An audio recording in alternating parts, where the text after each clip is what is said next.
3 علامات لو لقيتها في خطيبتك اهرب وما تكملش.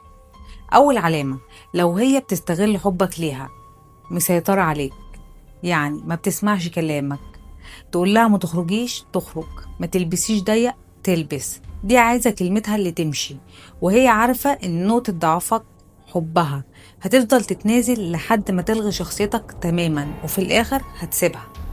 تاني علامة، لو ما عندهاش رحمة بالناس، ودي هتشوفها من تصرفاتها، لو محدش بيصعب عليها ولا بتستعطف حد ولا بتفكر بحسن النية تجاه الناس، دي هتعامل أهلك من غير رحمة ومش هتكون رحيمة معاك. تالت علامة، لو مش متدينة أو حتى تعرف أي حاجة عن دينها، وفي بنات كتير جدا ما تعرفش حاجة عن دينها للأسف، وما تعرفش دينها أساسا بيقول إيه، مش هتعاملك بما يرضي الله ولا هتكون زوجة صالحة. لحظة، لو قدرت تغيرها وهي اتغيرت علشانك كمل معاها.